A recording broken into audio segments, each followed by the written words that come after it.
Hi guys, Andy here. You may have seen, I don't know, a month or so back, my review of the Gear VR virtual reality headset. That's been quite popular. I love it, to be honest, myself. Unfortunately, it doesn't work now. I've updated my Note 5 to Marshmallow, but never mind. I'm sure they'll get that sorted fairly soon. I was contacted by somebody from Tepoin, Tepoinn, about their own 3D VR glasses. I mean, it says here VR Shinecon, but then you see on the label the Tepoin bit of it. So this is fairly plain exterior. This is it's supposed to be really the same as the Gear VR, but that it'll work with any phone is the idea. Even iPhones, even iPhones. So we got some sticky sponge bits. We've got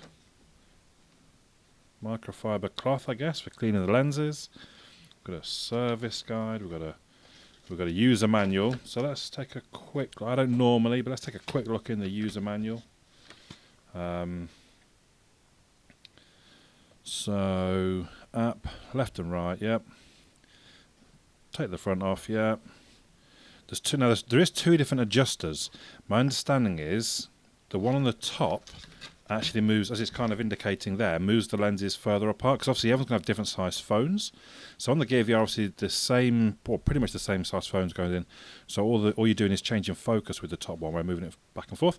But because this could have different size phones, they've, I think, put a bit in that moves the lenses that way as well. Okay. So anything up to 6 inches, it says, which is generally everything. Oh, we've got some kind of sort of stylus-y type thing in the box, and the box then is empty. So let's take a look at the actual.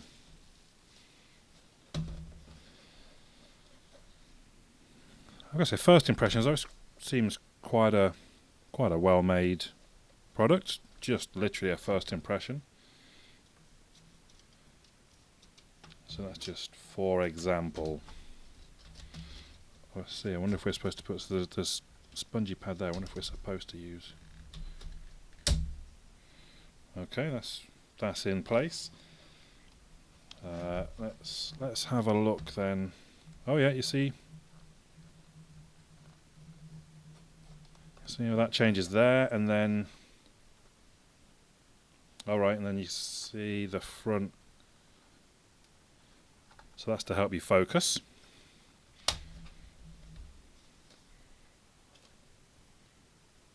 So that's a magnetic clasp, kind of soft plastic. Now was this? Yeah, so that comes off. Oh, so there is kind of pass through, maybe, if you need, and that helps with the ventilation, I guess. And once again that's magnetic. So it does. I mean, it does feel like quite a well-made product at this point. That's nice soft leather. That's very well padded. And then we've got obviously just some lens protection. Now, obviously, unlike the Gear VR, when you plug that in with the Note 5 or the S6 or whatever, it detects it and it boots up the Oculus software for you. That's not going to happen in this case, so I'm assuming I need to install cardboard and basically use cardboard apps. Now, the thing that makes me think that this probably won't be as good as the Gear VR, well, I would be surprised if it's as good as the Gear VR, and I shouldn't prejudge, I suppose, but the Gear VR has sensors built into the actual unit which gives it that spot-on, crisp detection of movement, and this is going to have to rely purely on the phone. If you do, so it is effectively a fancier Google Cardboard. Having said that, it's only $22.99 right now on Amazon with Prime. It says the recommended retail is basically 70 quid. I'm not sure. I don't know. I'll give it a go and we'll see how it is. So I think that's the point we're at now. I will use it for a little while and then I will come back to let you know my thoughts.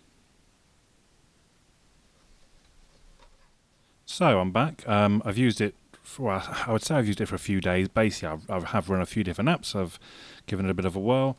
And I suppose it's beaten perhaps my expectations. So my recollection from Cardboard, and even using Cardboard, I do have a Google Cardboard, is that it's not as responsive as the Gear VR. The sensors built into the Gear VR in some ways are what makes it so responsive and so immersive. Now, maybe it's because I'm running a Note 5, which obviously is going to have a lot of processing power, more than perhaps some people that are going to try and use the device. So I can't be sure how your experience would be if you're using a device that doesn't have the processing power of a top-end phone.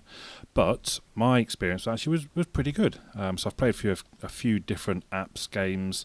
And first thing is, I don't find it as easy to find good stuff as it is in the Gear VR, its own Oculus store. But I found a few sort of experiences and playthroughs, and generally, it was, like I say, it was quite responsive. I was quite impressed. It took a little bit of adjusting as far as the lenses inside. So again, the Note 5 being quite big, I needed to move the lenses out to make sure that I didn't have part of one image showing up slightly on the other side. And every now and then, bit of the phone, you've got to open the flap and just push the phone about to get it right in the exact perfect place. But that's to be expected on a sort of a universal device like this, I think. The other thing, obviously, I noticed is there's no buttons, no controls. So the Gear VR does have a touchpad on the side, and I kept finding myself wanting to tap things. But apps seem to be built to work without controls. So generally, you're basically looking at a button and a little thing spins around, showing that you're selecting it, and then it gets selected.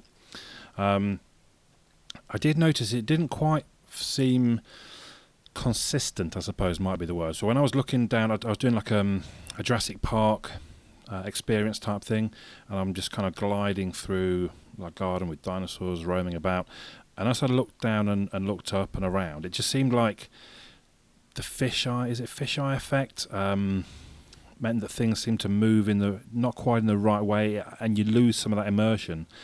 Now that could just be the programming of the app, but I think it's perhaps more to do with the actual lenses in this device, or it's just almost part of Google Cardboard. So Gear VR, they know the exact shape of the lens, therefore the image portrayed can be so in Gear VR you get almost a rounded edges to the four sides of a square, whereas in the Cardboard version I don't think it happens like that. You literally got the two images kind of not duplicated because you're not going to get 3D, but the two images just squares. There you go.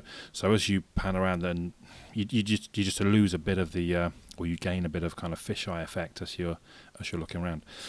But all in all, yeah, I'm actually quite impressed by it, though. It's very comfortable. This plush padding, the adjustability of the lenses both in and out, and the phone itself back and forward, very comfortable on my head. Again, obviously, you're going to look a bit of an idiot, but that's the price you're going to pay. So I think all in all, for £23. It actually is a pretty good buy. It gives you the opportunity to try some VR. You can watch 3D movies. There's apps on the Play Store, free apps, that let you basically put a 3D movie onto your phone. You can watch it in a sort of cinema style, a bit like you can on Gear VR. Again, it's not quite as sort of crisp and sharp, and again, different people's devices. You've got a cheaper device, basically, that's not as powerful. You might have a different experience. But tell me about your experience in the comments down below. I'd love to hear. That's my thoughts on the VR Shinecon. My name's Andy. I'll catch you all again soon.